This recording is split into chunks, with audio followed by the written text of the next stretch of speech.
وقال الله تعالى: أعوذ بالله من الشيطان الرجيم يريدون ليطفئوا بنور الله أفواههم والله متم نوره ولو كره الكافرون. قال النبي صلى الله عليه وآله وسلم: أوله رحمة وأوسطه مغفرة وآخره عتق من النار. وقال عليه الصلاة والسلام: إن الله يرفع بهذا الكتاب أقواما ويضع به آخرين. وقال عليه الصلاة والسلام: القرآن حجة لك وعليك. صدق الله العظيم وصدق رسوله النبي الكريم. ونحن على ذلك لمن الشاهدين والشاكرين والحمد لله رب العالمين. حضرات محترم، میں سب سے پہلے شکریہ ادا کرنا چاہوں گا محترم بھائی میاں ساجد صاحب، عامر صاحب اور زید بن سجاد صاحب، جنہوں نے مجھے یہاں دعوت دی اور آپ سب دوستوں سے اللہ کے گھر میں ملاقات کا موقع میسر آیا ہے. رحمتوں، مغفرتوں اور سعادتوں والا مہینہ ہمارے اوپر سایہ فغن تھا، اور ظاہر ہے کہ اس کا ایک آدھ دن باقی رہ گیا ہے. میری دعا ہے کہ اللہ کے بندوں نے جتنی عبادت کی ہے، روزے رکھے ہیں، اپنے گناہوں کی معافی مانگی ہے، اللہ کا قرآن سنا ہے، اللہ تبارک و تعالی اپنے بندوں کی ان عبادات کو قبول فرمائے. میرے عزیزوں، رمضان المبارک کی فضیلت آپ پورا رمضان سنتے رہے ہیں. اس ماہ مبارک کی برکتوں اور فضیلتوں کی سب سے بڑی وجہ شہر رمضان الذی انزل فیہ القرآن، اللہ نے اس ماہ مبارک میں قرآن کا نزول فرمایا تھا. اور اس لحاظ سے ہم خوش قسمت ہیں کہ 1450 سال گزرنے کے بعد بھی کتنی نسلیں گزری، قومیں گزری، چشم فلک نے کتنی تبدیلیاں دیکھی ہیں، لیکن میرے دوستو، اللہ کا قرآن آج بھی اسی طرح سے محفوظ ہے جیسے جبرائیل علیہ السلام اللہ کے پیارے رسول علیہ السلام کے قلب اطہر کے اوپر لے کے اس کو نازل ہوتے رہے. یہ قرآن کا معجزہ ہے، یہ قرآن کا اعجاز ہے. اور وہ جو اللہ تبارک و تعالیٰ نے فرمایا تھا کہ اِنَّا نَحْنُ نَزَّلْنَا الذِّكْرَ وَإِنَّا لَهُ لَحَافِظُونَ، اس قرآن کو نازل بھی ہم نے کیا اور اس کی حفاظت بھی ہمارے ذمہ ہے. اس لیے اسباب کی دنیا میں اللہ تبارک و تعالیٰ نے اس کا بندوبست فرمایا ہے کہ آج لاکھوں نہیں کروڑوں انسان، چھوٹے چھوٹے بچے، بزرگ، ان کے سینوں کو اللہ نے قرآن کی حفاظت کا ذریعہ بنا دیا ہے. اور قرآن کیا ہے؟ یہ قرآن کتاب ہدایت ہے، یہ کتاب زندگی ہے، یہ کتاب انقلاب ہے، یہ دلوں کا تزکیہ کرنے والی کتاب ہے. یہ کتاب انسانوں کے کسی ایک گروہ کے لیے نہیں ہے، یہ پوری انسانیت کے لیے ہے.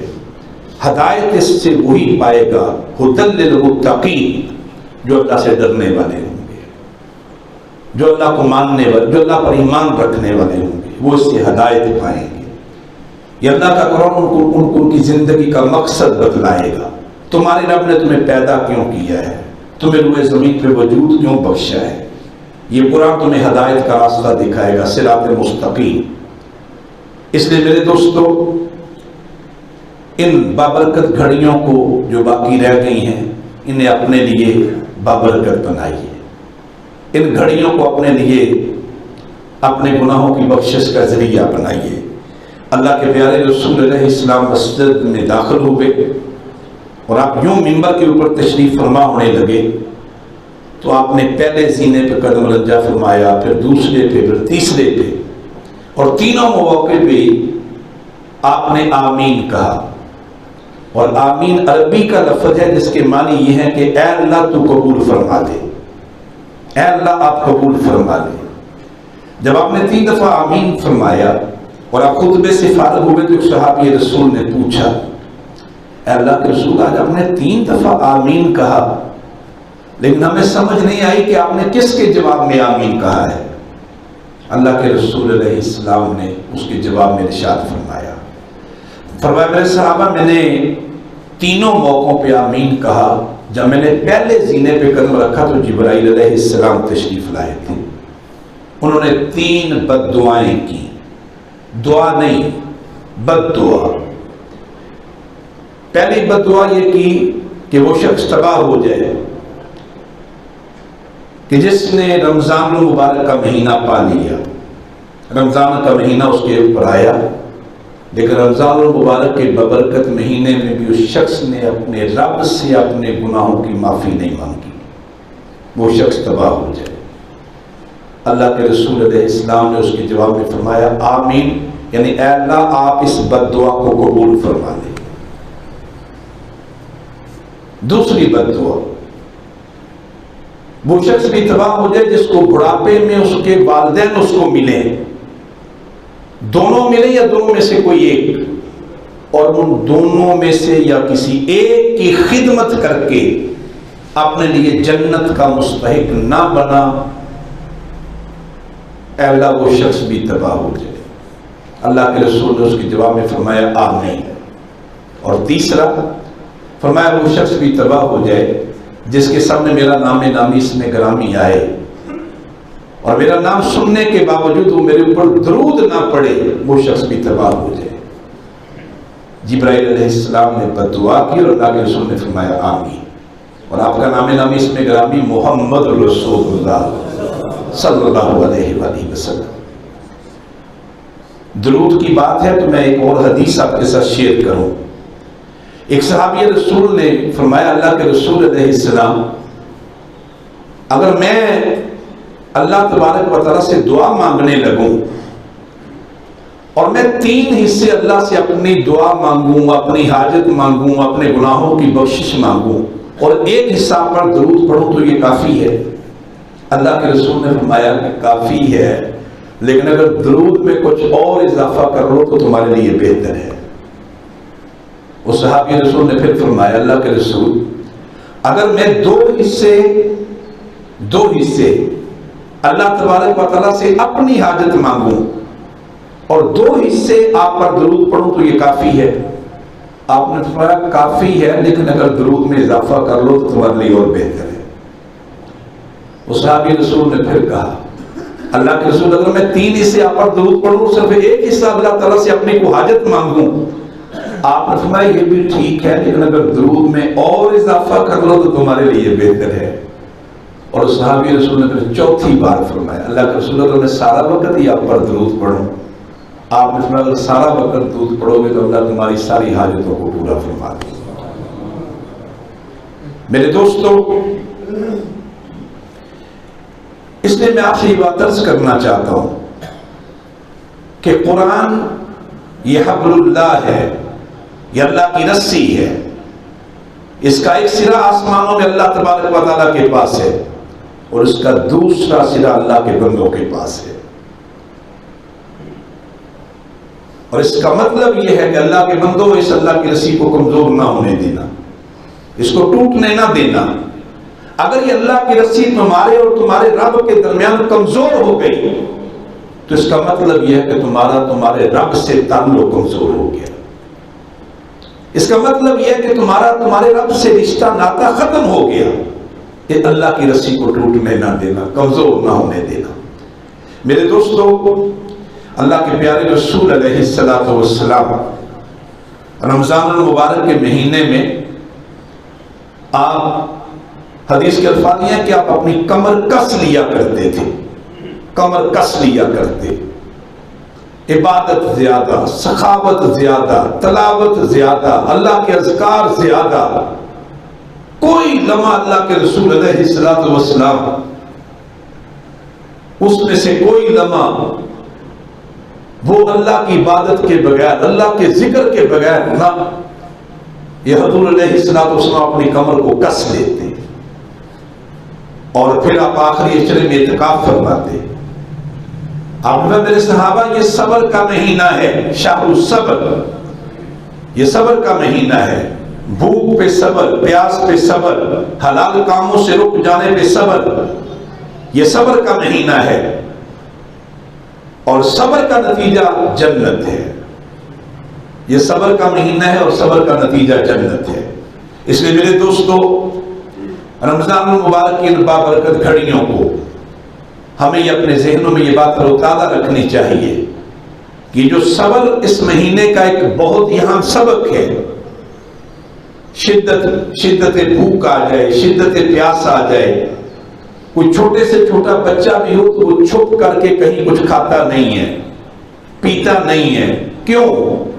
اس لیے کہ ہم سب کے ذہنوں میں یہ بات بالکل کلیئر ہے کہ اس رب تعالیٰ سے چھپ نہیں سکتے، اس رب تعالیٰ سے کہیں اوجھل نہیں ہو سکتے۔ تنہائیوں میں بھی کہیں بیٹھے ہوں گے، وہ کام کریں گے تو وہ علیم ہے، جاننے والا ہے، وہ خبیر ہے، خبر رکھنے والا ہے، یعلم ما فی الصدور، وہ سینوں کے رازوں کو جاننے والا ہے۔ چنانچہ ہم میں سے کوئی فرد، چھوٹے سے چھوٹا، بڑے سے بڑا، وہ چھپ کر کے نہ کھاتا ہے نہ پیتا ہے۔ اس کا مطلب کیا ہے؟ اس سوال یہ پیدا ہوتا ہے کہ اب اللہ تبارک و تعالیٰ سے روزے کی حالت کوئی دیکھتا ہے؟ نہیں۔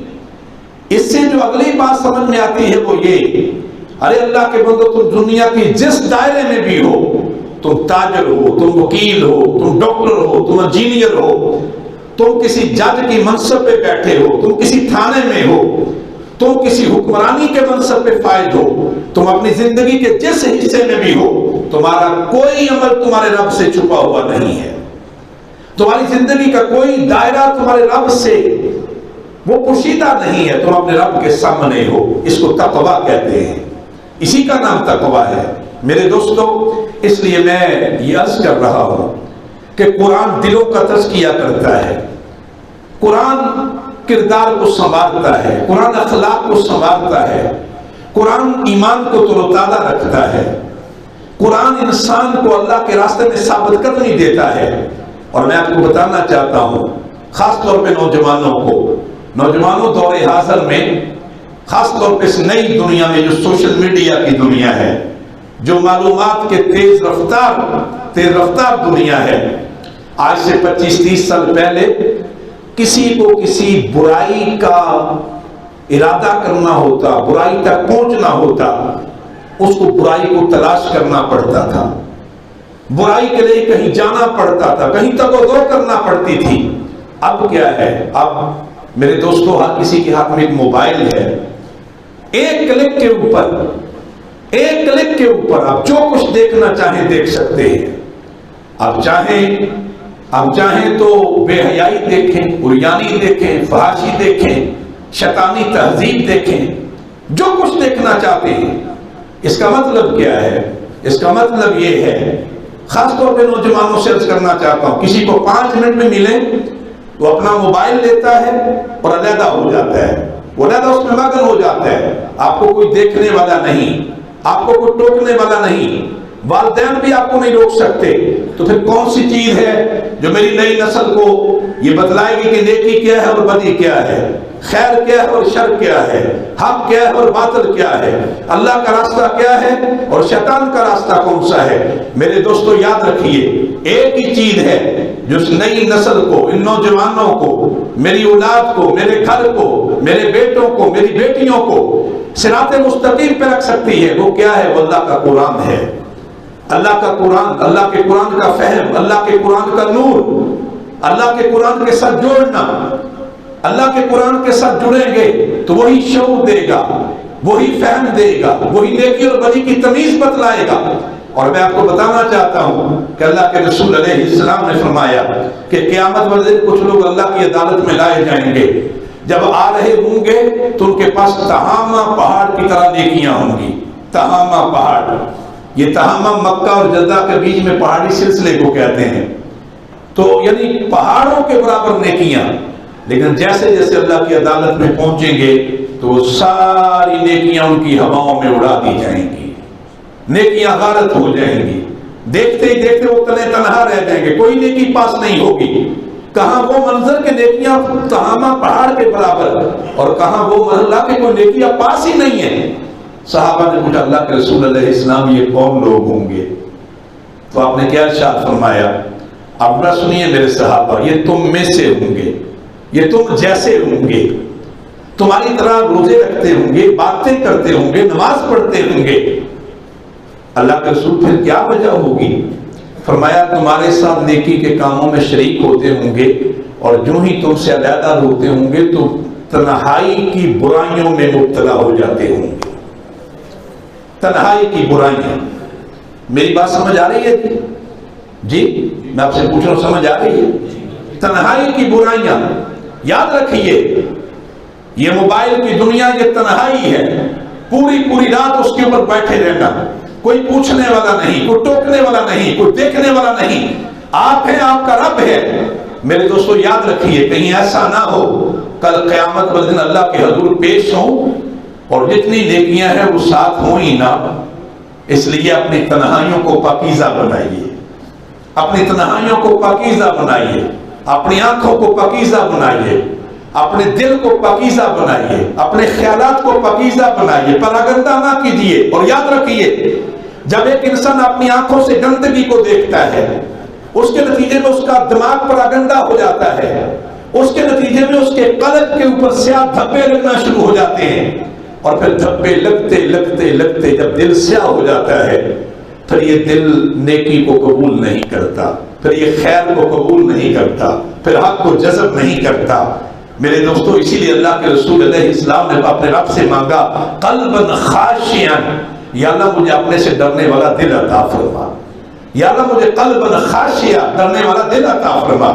اس لیے میں نوجوانوں سے خاص طور پہ، زیادہ تو نوجوانوں سے کہنا چاہتا ہوں کہ میرے نوجوانوں ان تنہائی کے گناہوں سے اپنے آپ کو بچانا ہے، اپنے آپ کو محفوظ رکھنا ہے، اپنی آنکھوں کو، اپنے دل و دماغ کو، اپنے خیالات کو، اپنے تصورات کو۔ میرے دوستو اللہ کے رسول علیہ السلام نے فرمایا کہ قیامت والے دن قرآن یا تیرے حق میں گواہی دے گا یا تیرے خلاف گواہی دے گا، یا تیرے حق میں گواہی دے گا یا تیرے خلاف گواہی دے گا۔ یہ میرے حق میں گواہی کیسے دے گا؟ میرے حق میں کیوں گواہی دے گا؟ کیا میں نے اس کو پڑھا ہے؟ میں نے اس کو سمجھا ہے؟ میں نے سمجھنے کے بعد اس پہ عمل کیا ہے؟ کیا میں نے قرآن کے حکموں کو، قرآن کے نظام کو اللہ کی زمین پہ قائم کرنے کے لیے جد و جہد کی ہے؟ اگر تو میں نے کی ہے اور میرا دل گواہی دیتا ہے کہ ہاں میں نے یہ کام کیا ہے تو قرآن پھر تیرے حق میں گواہی دے گا۔ لیکن اگر میرا رویہ قرآن کے ساتھ یہ ہو کہ میں نے اس کو محض ایک مقدس کتاب سمجھا ہو اور کسی نئی دکان کا افتتاح کرنا ہو تو میں قرآن کو لے آؤں، کسی نزع کے حالت کے مریض کا مرحلہ ہو تو لائیے سورہ یاسین پڑھیے تاکہ جان آسانی سے نکل جائے، کوئی دو لوگوں کے درمیان تنازع پیدا ہو جائے تو قرآن کو بیچ میں لاؤ تاکہ اس پہ قسم اٹھا لیں۔ میرے دوستو نہیں، قرآن تو زندہ لوگوں کے لیے آیا تھا، زندہ لوگوں کے لیے، ان کے کردار کو بنانے کے لیے، ان کے ایمان کو تازہ کرنے کے لیے، ان کے فکر کو بلند کرنے کے لیے، انہیں روئے زمین کے اوپر غلبہ دینے کے لیے، انہیں اللہ کے راستے میں کھڑا کرنے کے لیے قرآن تو اس لیے آیا تھا۔ آج ہم نے قرآن کو غلافوں میں لپیٹ کر کے مساجد کی زینت بنا دی ہے، اور قرآن کا نظام، اللہ کی زمین اس سے خالی ہے، میری عدالتیں اس سے خالی ہیں، میرے بینکوں کے اندر قرآن کے اصولوں پہ مبنی معاشی نظام نہیں ہے، سودی نظام ہے، میری عدالتوں کے اندر قرآن کے مطابق فیصلے نہیں ہوتے، میری اسمبلیوں اور میرے اداروں کے اندر یہ قرآن کے مطابق وہاں پہ قرآن کے حکم وہاں پہ قائم نہیں ہے۔ قرآن نظام تعلیم و تربیت دیتا ہے، نظام تہذیب دیتا ہے، نظام معیشت دیتا ہے، نظام خاندانی نظام دیتا ہے، نظام عدل دیتا ہے۔ قرآن تو اللہ کی زمین پہ قائم ہونے کے لیے آیا تھا، لیکن میرے دوستو آج ہم نے قرآن کو لپیٹ کر کے مساجد میں رکھ دیا ہے۔ نتیجہ کیا ہے؟ نتیجہ بھی ہمارے سامنے ہے، نتیجہ اس کا روئے زمین پہ فساد ہے، بگاڑ ہے، انتشار ہے، ظلم ہے، جبر ہے، یہ اس کا نتیجہ ہے۔ حل کیا ہے؟ حل اس کے علاوہ اللہ کی قسم کوئی نہیں ہے، یاد رکھیے اس کے علاوہ کوئی حل نہیں ہے۔ کہ اللہ کی زمین پہ، اللہ کے بندوں پہ، اللہ کی دھرتی پہ نظام ظلم کا نہیں، شیطان کا نہیں، دجال کا نہیں، طاغوت کا نہیں، بلکہ کس کا قائم ہونا چاہیے؟ میں آپ سے پوچھنا چاہتا ہوں، کس کا قائم ہونا چاہیے؟ سارے بولے کس کا قائم ہونا چاہیے؟ بولنے میں کیوں شرماتے ہیں؟ یہ زبان اللہ نے دی ہے، زندگی اللہ نے دی ہے، سوچ اللہ نے دی ہے، مال اللہ نے دیا ہے، اولاد اللہ نے دی ہے، حیثیت اللہ نے دی ہے۔ تو اللہ کی زمین، اللہ کے بندے، اللہ کی دھرتی اور نظام طاغوت کا ہو۔ نبی اکرم صلی اللہ علیہ وآلہ وسلم کی زندگی کا مقصد قرآن بتلاتا ہے، هو الذی ارسل رسولہ بالہدی ودین الحق لیظہرہ علی الدین کلہ ولو کرہ المشرکون۔ اللہ تبارک و تعالیٰ نے اپنے پیغمبر کو جس مشن کے لیے بھیجا تھا وہ کیا تھا؟ آج ہم آقا کریم علیہ السلام کی زلفوں کے تذکرے کرتے ہیں، حسن کے تذکرے کرتے ہیں، آقا کریم علیہ السلام کے معجزات بتاتے ہیں۔ ارے میرے بھائی، وہ ساری حیثیتیں ٹھیک ہیں، لیکن یاد رکھیے اللہ کے رسول جس مشن کے لیے آئے تھے وہ یہ تھی کہ دین حق کو اللہ کی زمین کے اوپر غالب کر دیا جائے، دین حق کو اللہ کی زمین پہ غالب کر دیا جائے۔ میرے دوستو، قرآن اس امت کو خیر امت کہتا ہے۔ کون سی امت؟ جس کو ہم امت مسلمہ کہتے ہیں، امت محمدیہ کہتے ہیں۔ اس امت مسلمہ اور امت محمدیہ میں کون لوگ شامل ہیں؟ یہاں بیٹھا ہوا ایک ایک شخص جس کو اللہ نے کلمہ عطا فرمایا ہے، ایمان عطا فرمایا ہے، وہ اس امت کا حصہ ہے، امت مسلمہ، امت محمدیہ۔ میرے دوستو، قرآن کہتا ہے کنتم خیر امت، تم بہترین امت ہو، تم بہترین امت ہو، اور تمہارے رب نے تمہیں پیدا ہی اسی لیے کیا ہے۔ کس مقصد کے لیے؟ اخرجت للناس، تمہیں دنیا کی انسانیت کے لیے پیدا کیا ہے، انسانیت کے لیے۔ تأمرون بالمعروف وتنہون عن المنکر، تم انسانوں کو نیکی کا حکم دو گے اور برائیوں سے روکو گے، تمہارے رب نے تمہیں اس لیے پیدا کیا ہے۔ یعنی اس کا مطلب یہ ہوا کہ امت مسلمہ اور امت محمدیہ، اس کا مقصد وجود یہ ہے کہ روئے زمین پہ اگر کوئی انسانوں کا گروہ ظلم کی بات کرے تو اے امت محمدیہ کے لوگوں، تم اس کے مقابلے میں عدل کی بات کرنا۔ روئے زمین پہ انسانوں کا ایک گروہ اگر طاغوت کی بندگی کا اعلان کرے تو اے امت محمدیہ کے لوگوں، تم اس کے مقابلے میں اللہ کی بندگی کا اعلان کرنا۔ روئے زمین پہ انسانوں کا ایک گروہ اگر شیطان کا نظام قائم کرنا چاہے، شیطان کا، تو اے امت مسلمہ کے لوگوں، تم اس کے مقابلے میں اللہ کے نظام کی بات کرنا، اللہ کے، تم بہترین امت ہو۔ لیکن میرے دوستوں، مجھے کہنے دیجیے، آج امت مسلمہ مجموعی طور پہ اپنا مشن بھول گئی ہے، ہم اپنا سبق بھول گئے ہیں، ہم بھول چکے ہیں۔ ہم نے یہی سمجھ لیا ہے کہ سال کے بعد رمضان کے روزے آئیں گے تو روزے رکھیں گے، تراویح پڑھیں گے، بس کافی ہے، کچھ سال میں ایک آدھ عمرہ کر لیں گے، وہ بھی بس کام ہو گیا۔ نہیں میرے دوستو، مسلمان کی زندگی کا مقصد یہ ہے کہ جینا بھی اللہ کے لیے ہے اور مرنا بھی اللہ کے لیے ہے۔ قُلْ إِنَّ صَلَاتِي وَنُسُكِي وَمَحْيَايَ وَمَمَاتِي لِلَّهِ رَبِّ الْعَالَمِينَ۔ اے میرے پیغمبر اعلان کر دیجئے کہ میری نماز بھی تیرے لیے، میری قربانی بھی تیرے لیے، میرا جینا بھی تیرے لیے، میرا مرنا بھی تیرے لیے۔ اس لیے میرے دوستو، میں اپنی بات کو سمیٹتے ہوئے آپ سے عرض کرنا چاہتا ہوں، اللہ کے پیارے رسول علیہ السلام مکہ کی سرزمین پہ تھے، دعوت اللہ، اللہ کے بندوں کو اللہ کی طرف بلا رہے تھے۔ ایک دن ایک شخص مکہ میں آیا اور آ کر کے اعلان کیا، لوگوں میں اپنے اونٹ بیچنا چاہتا ہوں، کون ہے جو میرے اونٹ خریدے گا؟ ابو جہل مکہ کا سردار تھا۔ اللہ کے رسول نے فرمایا کہ یہ میری امت کا فرعون ہے، رشتے میں تو آپ کا سگا چچا تھا لیکن آپ کی جان کا بھی دشمن تھا اور آپ کے مبارک مشن کا بھی دشمن تھا۔ وہ آگے بڑھا، اس نے اونٹ لے لیے، رقم دینے سے انکار کر دیا۔ اب یہ شخص مکہ کے گلی کوچوں میں لوگوں سے کہتا ہے، لوگوں ابو جہل نے اونٹ لے لیے ہیں لیکن مجھے میری رقم نہیں دے رہا، کون ہے جو میرا حق مجھے دلائے؟ مکہ کے لوگوں نے کہا، کہاں ابو جہل اور کہاں تمہاری رقم، جاؤ چلے جاؤ، ایسے ہی خام خواہ وقت ضائع کر رہے ہو۔ یہ چلتے چلتے خانہ کعبہ میں پہنچا، اور یہ وہ دور تھا جب بھی خانہ کعبہ میں 360 بت رکھے ہوئے تھے۔ یہ وہ دور تھا چند گنتی کے ساتھی ایمان لائے تھے، چند گنتی کے۔ اللہ کے رسول علیہ السلام مکہ کی وادیوں میں اللہ کا پیغام لوگوں کو سنا رہے تھے، لیکن ایک مشکل مرحلے سے گزر رہے تھے۔ یہ شخص یہاں سے اٹھا اور جب وہ خانہ کعبہ میں پہنچا تو وہاں مکہ کے بڑے بڑے سردار بیٹھے ہوئے تھے. اس نے سوچا ان سے بات کروں، ممکن ہے کوئی میری مدد کرے. مکہ کے سرداروں سے بات کی، انہوں نے کہا رقم، اور وہ بھی ابو جہل سے، جاؤ زندگی پیاری ہے تو مکہ چھوڑ کے چلے جاؤ، رقم کا مطالبہ نہ کرنا. لیکن ساتھ ہی انہوں نے طنز کیا، مذاق اڑایا. انہوں نے کہا جاؤ، تم جیسے مظلوموں کی بات کرنے والے وہ خانہ کعبہ کے کونے میں بیٹھے ہوئے، وہ دور دیکھو. تم جیسے بے سہارا لوگوں کا وہی سہارا بنتے ہیں، تم جیسے مظلوموں کو وہی گلے لگاتے ہیں. جب اپنی بات ان سے جا کر کے کہو. اور خانہ کعبہ کے کونے میں بیٹھنے والے کون ہیں؟ آمنہ کے در یتیم ہیں، آقائے دو جہان ہیں، رحمت للعالمین ہیں، میرے اور آپ کے پیارے آقا کریم محمد رسول اللہ صلی اللہ علیہ وسلم. اب وہاں تشریف فرمائیں. یہ شخص یہاں سے اٹھا. کہنے والوں نے تو مذاق کیا تھا، انہوں نے تو ایک سازشی ذہن کے ساتھ اس شخص کو آپ کی طرف بھیجا تھا. لیکن یہ شخص یہاں سے اٹھا، سیدھا آپ کے پاس پہنچا، جا کر کے اپنی داستان غم سنائی. اللہ کے رسول علیہ السلام نے سنا تو چہرہ مبارک کا رنگ متغیر ہو گیا. کیوں متغیر نہ ہو جاتا؟ آپ انسانوں کو انسانوں کی غلامیوں سے نجات دلا کے انہیں ایک رب کا غلام بنانے کے لیے آئے. آپ نے شخص کا ہاتھ تھاما. آپ نے نہیں پوچھا کہ آنے والے بتلا تیری برادری کون سی ہے، یہ سوال نہیں کیا. آپ نے یہ بھی نہیں پوچھا کہ آنے والے بتلا تو امیر ہے یا غریب ہے.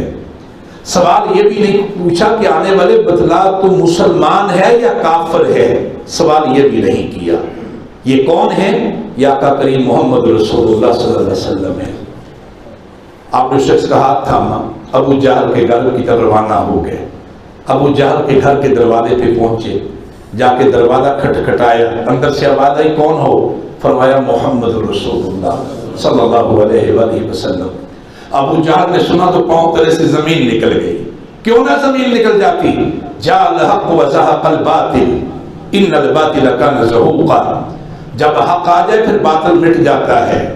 باطل مٹنے کے لیے آیا ہے، باطل قائم ہونے کے لیے نہیں آیا. اور یہ بات اپنے دلوں میں بٹھا لیجئے، یہ اپنے دلوں کے اندر اس کو جگہ دیجئے، اپنے دل اس کے لیے کشادہ کیجئے کہ باطل مٹنے کے لیے آیا ہے، حق غالب ہونے کے لیے آیا ہے. اس بات کے اوپر اپنے ایمان کو پختہ کیجئے. ابو جہل نے سنا، باہر نکلا. باہر کون کھڑے ہیں؟ محمد رسول اللہ صلی اللہ علیہ وسلم کھڑے ہیں. فرمایا جاؤ اس شخص کی رقم لا کر کے اس کے حوالے کرو. میرے دوستو، ابو جہل کچھ نہ کہہ سکا، زبان گنگ ہو گئی. الٹے پاؤں اندر گیا، اندر سے رقم اٹھائی، لا کر کے اس شخص کے حوالے کر دی. جس کو رقم ملی ہے وہ کیا کہہ رہا ہے؟ اشہد ان لا الہ الا اللہ وحدہ لا شریک لہ واشہد ان محمدا عبدہ ورسولہ. سبق کیا ہے؟ سبق یہ ہے کہ لوگوں یاد رکھو، آقا کریم علیہ السلام نے فرمایا تھا من مشى مع ظالم لیقویہ، جو تم میں سے کسی ظالم کا ساتھی بنا، ظالم کا حمایتی بنا، ظالم کی تائید کرتا رہا، ظالم کی سپورٹ کرتا رہا، اور تمہاری تائید کے دن وہ ظالم اور طاقتور ہو گیا، اس کے ظلم کا شکنجہ اور پھیلتا چلا گیا. اللہ کے رسول علیہ السلام نے فرمایا فقد خرج من الاسلام. یاد رکھو، ظالم کا ساتھ دینے والے پھر تیرا اسلام سے کوئی تعلق نہیں ہے. سبق کیا ہے؟ سبق یہ کہ لوگوں، جتنی زندگی باقی ہے، جتنے سانس باقی ہیں، اپنے رب سے وعدہ کرو کہ کبھی کسی ظلم کے ساتھی نہیں بنے گے. انشاءاللہ وعدہ کرتے ہیں، ذرا ہاتھ اٹھائیں نا، کبھی ظلم کے ساتھی نہیں بنے گے انشاءاللہ. وہ جو اللہ کے رسول علیہ السلام کی دعا ہے، اللہم ارنا الحق حقا وارزقنا اتباعہ، اے اللہ میرے سامنے حق کو واضح کر دے، اور یا اللہ مجھے حق کی پیروی کرنے کی توفیق عطا فرما، مجھے حق کا لمبردار بنا، یا اللہ میں حق کے ساتھ چلنے والا ہوں. وارنا الباطل باطلا وارزقنا اجتنابہ، اے اللہ میرے سامنے باطل کو بھی واضح کر دے اور مجھے باطل کا مقابلہ کرنے والا بنا دے، باطل کا مقابلہ کرنے والا. پس میرے دوستو، میں آپ سے عرض کر رہا ہوں کہ رمضان المبارک کا مہینہ اپنے اختتام کو پہنچ رہا ہے، لیکن ہمیں اس کی یہ تربیت جاری رکھنی ہے، اس کو آگے بڑھانا ہے. میں اپنی گفتگو کے آخری حصے میں آپ سے عرض کرنا چاہتا ہوں کہ پاکستان میرا اور آپ کا ملک، یہ دھرتی، یہ سرزمین، میرے دوستو، یہ نہیں ہو سکتا کہ میں قرآن کو پڑھنے والا ہوں، قرآن بیان کرنے والا ہوں، میرا ملک ڈوب رہا ہو، میری قوم ڈوب رہی ہو، میرے ملک میں انتشار ہو، میرا ملک چاروں طرف سے خطرات میں گھرا ہوا ہو، اور میں اپنے دین سے نہ پوچھوں کہ وجہ کیا ہے، میں اپنے قرآن سے معلوم نہ کروں کہ وجہ کیا ہے، یاد رکھیے وہ جو لوگ کہتے ہیں نا کہ دین کا دنیا سے کیا تعلق ہے، وہ کسی اور دین کی بات کرتے ہیں۔ جس دین کو میں مانتا ہوں، جس قرآن کو میں مانتا ہوں، جس نبی کے اوپر میں ایمان لایا ہوں، اس نبی نے یہ زندگی کا سبق یہ دیا ہے کہ دنیا کو دین کے مطابق چلاؤ، دنیا کا نظام دین کے اصولوں پہ کھڑا کرو، اسلام کے نظام کو اللہ کی زمین پہ قائم کرو۔ اسلام غالب ہونے کے لیے آیا ہے، مغلوب ہونے کے لیے نہیں آیا۔ اس لیے یہ انگریز کا چھوڑا ہوا فرسودہ نظریہ ہے کہ دین الگ ہے اور دنیا الگ ہے، نہیں، دین کے تابع کرنا ہے دنیا کو، اور دین کے ذریعے سے دنیا کی کنجی تالا کھولنا ہے، دین کی کنجی سے دنیا کے تالے کو کھولنا ہے۔ میرے دوستو، جو بات میں آپ سے کہہ رہا ہوں یہ کہ پاکستان، ہمیں یہی بتایا گیا کہ 14 اگست 1947 کو بنا ہے۔ کسی چھوٹے بچے سے بھی پوچھیں وہ کہتا ہے 14 اگست 1947، لیکن یہ اب کم لوگوں کو پتا ہے۔ یہاں وہ چہرے موجود ہیں جنہوں نے پاکستان کو بنتے دیکھا ہے، ہجرتیں ہوتے دیکھی ہیں۔ میں اور میری بعد کی جو جنریشن ہے، ہم نے تو ظاہر کتابوں میں پڑھا ہے۔ میرے دوستو، 14 اگست 1947 کو کیلنڈر اٹھا کے دیکھیں تو رمضان المبارک کا مہینہ تھا، رمضان المبارک کا مہینہ تھا، جمعۃ المبارک کا دن تھا، 27ویں شب تھی جب اللہ نے پاکستان دیا۔ اس کا مطلب یہ ہے کہ 2 دن پہلے 27ویں کا پاکستان کا یوم آزادی تھا، پاکستان کا یوم آزادی۔ اور وعدہ کیا تھا؟ وعدہ یہ تھا کہ اللہ زمین کے اس خطے کے اوپر ہم تیرا دین قائم کریں گے، اللہ ہم تیرا نظام قائم کریں گے۔ لیکن کیا ہوا؟ ہم نے وصیت قوم اپنے رب سے کیے ہوئے وعدے کو پورا نہیں کیا، نہیں وعدے کو، اللہ کی قسم ہم نے وعدے کو پورا نہیں کیا۔ نتیجہ کیا ہے؟ نتیجہ آج ہمارے سامنے ہے۔ ملک کے اندر مایوسی ہے، مایوسی ہے، بدامنی ہے، انتشار ہے، بے روزگاری ہے، مہنگائی ہے، سودی نظام کا شکنجہ ہے، اور قرض کے اندر ڈوبی ہوئی پوری قوم ہے، قرض کے اندر ڈوبی ہوئی، اور ایک ظلم اور جبر کا نظام ہے۔ آخر کیا وجہ ہے کہ 75 سال گزرنے کے بعد آج پاکستان معاشی طور پہ ہم انڈیا سے بھی پیچھے، ہم سری لنکا سے بھی پیچھے، ہم بھوٹان سے بھی پیچھے، ہم نیپال سے بھی پیچھے، 1971 میں ہم سے بنگلہ دیش علیحدہ ہوا، ہم بنگلہ دیش سے بھی پیچھے۔ وجہ کیا ہے؟ آج ہمارے پاس ریزرو ہیں $3.5 ارب، اور بنگلہ دیش 71 میں ہم سے علیحدہ ہوا، جس کے بارے میں اس وقت کی ہماری اشرافیہ سمجھتی تھی کہ بنگالی تو ہمارے اوپر بوجھ ہیں، اس لیے کہ وہاں تو کچھ ہے ہی نہیں۔ آج ان کے پاس $40 ارب کے ریزرو ہیں، $40 ارب، اور آپ کے پاس $3.5 ارب کا ریزرو ہے۔ آپ ایک زرعی ملک ہے، زرعی ملک، دنیا میں 8واں بڑا ملک ہے گندم پیدا کرنے والے، لیکن ایک تھیلے آٹے کے لیے ہزاروں لوگوں کا مجمع ہے، ہزاروں لوگوں کا مجمع، اور اب تک 20 لوگ اس کے نیچے کچلے جا چکے ہیں، جاں بحق ہو چکے ہیں۔ کیا وجہ ہے؟ سوچنا نہیں چاہیے، غور نہیں کرنا چاہیے، وہ حالات کا تجزیہ نہیں کرنا چاہیے؟ میرے دوستو، وجہ ایک ہی ہے، وجہ ایک ہی ہے، اور وجہ کیا ہے؟ وجہ میں کچھ اور بیان کروں گا، کوئی اور ساتھی کوئی اور وجہ بیان کرے گا، کوئی کہے گا فلاں وجہ ہے، فلاں پارٹی وجہ ہے، فلاں پارٹی وجہ ہے، وہ ہم اس طرح کی وجوہات کو تلاش کریں گے۔ لیکن آئیے قرآن سے پوچھتے ہیں کہ قرآن کیا وجہ بیان کرتا ہے۔ قرآن کہتا ہے ضرب اللہ مثلا قریۃ، اللہ تبارک و تعالیٰ نے قرآن مجید میں ایک بستی کا تذکرہ کیا ہے، اور بستی کا تذکرہ کر کے پھر فرمایا کہ ہم نے بستی کے لوگوں کو خوشحالی دی، ہم نے بستی کے لوگوں کو امن دیا، ہم نے بستی کے لوگوں کو نعمتوں سے نوازا، اتنی نعمتیں بستی کے لوگوں کو دی، لیکن پھر بستی کے لوگوں نے کیا کیا؟ فَكَفَرَتْ بِنْعُمِ اللَّهِ، بستی کے لوگوں نے اپنے رب کا شکر ادا نہیں کیا، نہ شکری کی۔ یہ قرآن کہہ رہا ہے، نہ شکری کی، اللہ کے حکموں کو توڑا، اللہ کے حکموں کی خلاف ورزی کی، اللہ سے کیے ہوئے باتوں کو پورا نہیں کیا۔ پھر قرآن کہتا ہے کہ پھر اللہ نے کیا کیا؟ فَأَذَاقَهَا اللَّهُ لِبَاسَ الْجُوعِ وَالْخَوْفِ، اللہ نے بستی سے امن کو چھین لیا، خوشحالی کو بھی چھین لیا، اللہ نے ان کے اوپر خوف اور بھوک کو مسلط کر دیا، بما کانوا یصنعون، یہ ان کے کرتوتوں کی وجہ سے تھا۔ میرے دوستو، یہ قرآن یہی بتلاتا ہے۔ اب اس قرآن کے فریم ورک میں جو آتا ہے اسے مسترد کیجئے، جو اس فریم ورک میں آتا ہے اس کو چھوڑ دیجئے، اس کو چھوڑ دیجئے، اس لیے کہ گزشتہ رمضان المبارک میں 27ویں شب کو اسلام آباد کی وفاقی شرعی عدالت نے 3 ججز نے 32 سال مقدمہ سننے کے بعد فیصلہ دیا تھا کہ یہ سود اللہ اور اللہ کے رسول کے خلاف اعلان جنگ ہے، پاکستان ایک اسلامی ملک ہے، سود کو ختم کرو۔ 3 ججز نے فیصلہ دیا۔ ہونا تو یہ چاہیے تھا کہ تو قرآن کا پہلے ہی فیصلہ ہے، لیکن چلیے آپ کے ججز نے بھی فیصلہ دے دیا۔ 1 سال آج گزر گیا ہے، کیا ہوا اس فیصلے کا؟ اس فیصلے کا کیا ہوا؟ اس کا حشر یہ ہوا کہ پہلا نتیجہ تو نکلا کہ جس جج نے فیصلہ لکھا تھا وہ جج گزشتہ 3 مہینے پہلے گولیاں مار کے شہید کر دیا گیا۔ پہلا نتیجہ اس کا یہ نکلا۔ اس ملک میں ظالم، درندے، چور، ڈاکو، لٹیرے، انہیں کوئی پوچھنے والا نہیں ہے، لیکن وہ جج جس نے فیصلہ لکھا تھا اسے گولیاں مار کے شہید کر دیا گیا۔ دوسرا نتیجہ یہ نکلا کہ وہ سود کی شرح جو پہلے 11% تھی اسے 13% کیا گیا، 13 سے 14، 14 سے 17، 17 سے 20، اور اسی رمضان المبارک کے مہینے میں 21% کر دیا گیا۔ 21%۔ اس کا مطلب یہ ہوا کہ پاکستان کے اشرافی اور یہ حکمران اللہ اور اللہ کے رسول کے خلاف اعلان جنگ جاری رکھنا چاہتے ہیں، اعلان جنگ جاری رکھنا چاہتے ہیں۔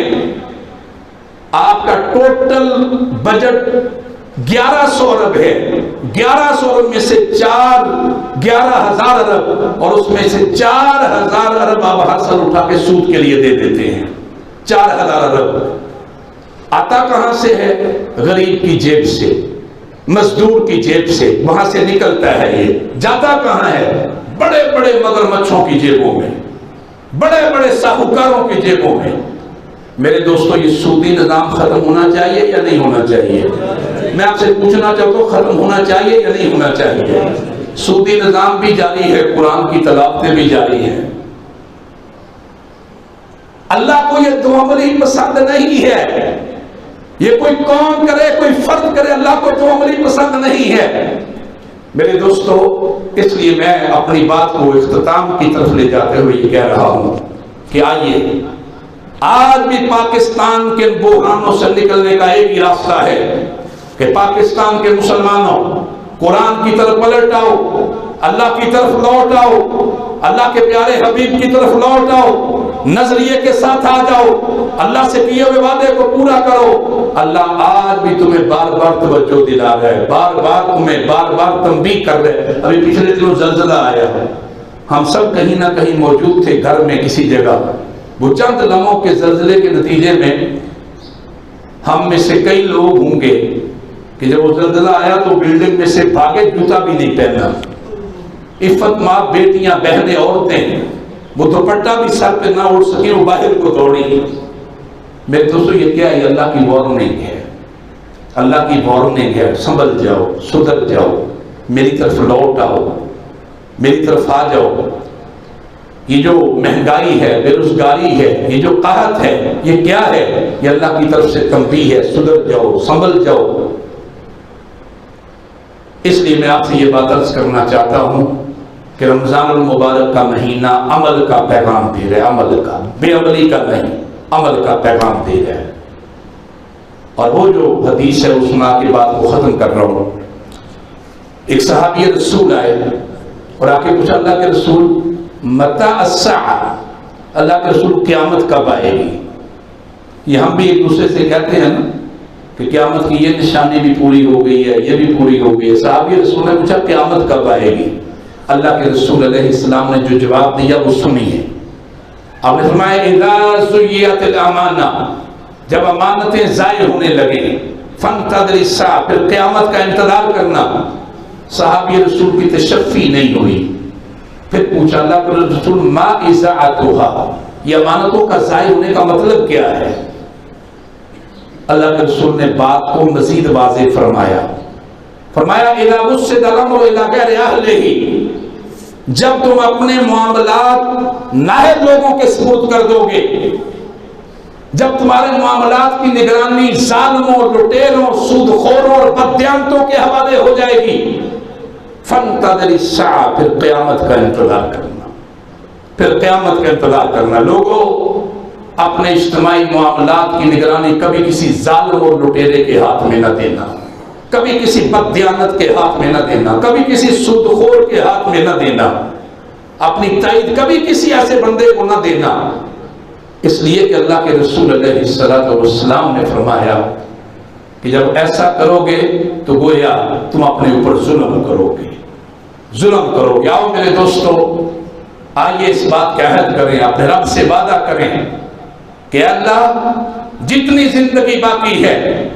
یا اللہ ہم حق کے اوپر رہیں گے، حق کے لیے جد و جہد کریں گے، حق کے لیے کوشش کریں گے۔ اور وہ جو قرآن کا فیصلہ سن لیجئے، اِلَّا تَنْفِرُوا يُعَذِّبْكُمْ عَذَابًا عَلِيمًا، اگر بار بار توجہ کہ تم سدھرو گے نہیں، تم مانو گے نہیں، تم حق کے لیے کھڑے نہیں ہوگے، يُعَذِّبْكُمْ عَذَابًا عَلِيمًا، پھر تمہارا رب تمہیں دردناک عذاب دے گا، وَيَسْتَبْدِلْ قَوْمًا غَيْرَكُمْ، اور وہ تمہاری جگہ کسی اور قوم کو لے آئے گا، وَلَا تَضُرُّوهُ شَيْئًا، اور تم اپنے رب کا کچھ بھی نہیں بگاڑ سکتے۔ واللہ علی کل شیء قدیر، اللہ ہر چیز کے اوپر قادر ہے۔